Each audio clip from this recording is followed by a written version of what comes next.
नमस्कार दोस्तों, मैं योगाचार्य आनंद आपका हार्दिक स्वागत करता हूं और आज एक बहुत ही व्यथित कर देने वाले विषय पर मैं अपनी राय रखना चाहता हूं।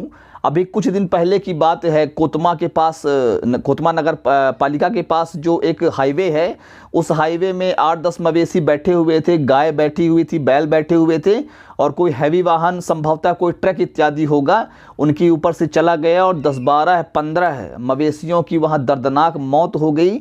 आज उस विषय पर मैं आपको अपने सुझाव, अपने आक्रोश को व्यक्त करना चाहता हूँ। जरा हमारी बात को ध्यान में रखिएगा। ऐसी घटनाएं जो हो रही हैं, तो इसके लिए जिम्मेदार कौन है? एक स्तर पे हम कह सकते हैं कि पशु का मालिक इसका जिम्मेदार है, तो भी बात सही है कि भाई आपकी निगरानी में अगर जीव जंतु है तो आप उनका देखरेख क्यों नहीं कर रहे हो। फिर दूसरे स्तर पे कहूँगा कि क्या ट्रक वाला जिम्मेदार है जिसने गाड़ी चढ़ा दिया? क्या वो दारू वारू पिया था? तो उसको भी हम गलत मान सकते हैं। लेकिन तीसरा सवाल ही पैदा होता है कि क्या प्रशासन जिम्मेदार है?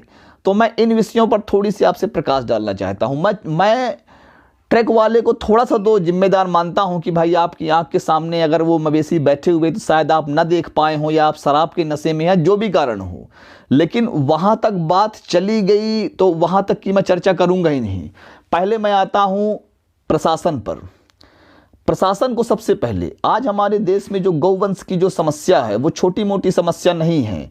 देखिए, इंसानियत के नाते भी हमें वह योजना लानी होगी जिससे हम गौवंश को सुरक्षा प्रदान कर सकें, और उसमें सबसे बड़ी भूमिका जो होती है वो प्रशासन की है। तो हमारा प्रशासन जो है तो शायद वह निराकरण नहीं कर पा रहा है। वो अनेकों योजनाएं लाने का प्रयास कर रहा है, लेकिन उनकी योजनाएं सफल नहीं हो पा रही हैं। ऐसी दुर्दांत जो स्थितियां हमको देखने को मिल रही हैं, तो वह निश्चय ही बड़ा दुखदाई है। तो मैं प्रशासन को ही विशेष रूप से दोषी कहूँगा, क्योंकि पूरे समाज के संचालन का दायित्व तो उनके ऊपर है, इसलिए वो अच्छी योजनाएं लाएं। रही बात पशु मालिक की, तो पशु मालिक भी आजकल लापरवाही, उदासीनता और इन चीज़ों में बहुत ज़्यादा शिकार हैं। उनकी माल मवेशी रात के समय घर में आई नहीं आई, उनको कोई ध्यान ही नहीं देना है। तो उनकी सड़क में उनकी माल मवेशी बैठी हुई हैं, उनकी गायें बैठी हुई हैं, उनको कोई लेना देना ही नहीं है।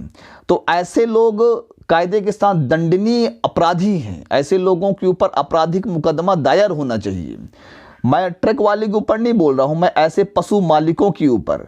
और यहाँ प्रशासन की भूमिका इस प्रकार से है कि ऐसे पशु मालिक जिनकी गायें, जिनके पशु मार्केट में शाम होने के बाद घूमते हुए दिखें, तो उनके ऊपर बहुत बड़ा जुर्माना लगाना चाहिए, ताकि शाम के समय वो अपने घर में बंद करने के लिए बाध्य हो।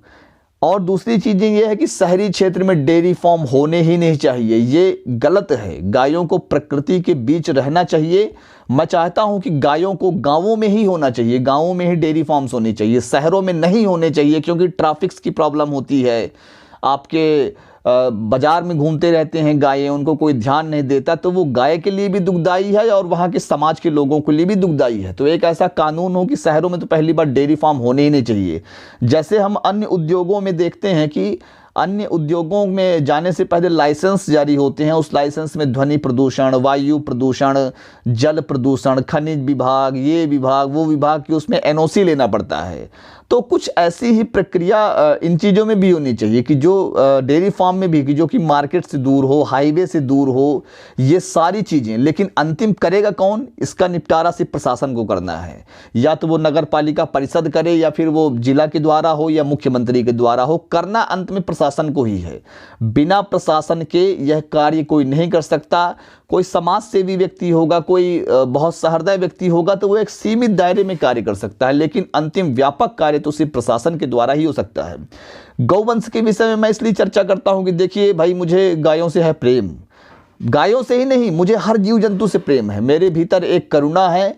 करुणा के कारण मैं हर जीव जंतु को चाहता हूं कि इस धरती पर उनका भी एक अधिकार है, वो अपने अधिकारों के साथ इस पृथ्वी पर रहें। इंसान तो बेशुमार अपना विकास करता जा रहा है, बिल्डिंग्स पे बिल्डिंग्स खड़ा करता जा रहा है, लेकिन हम इनकी आवाज़ को हम छीन रहे हैं।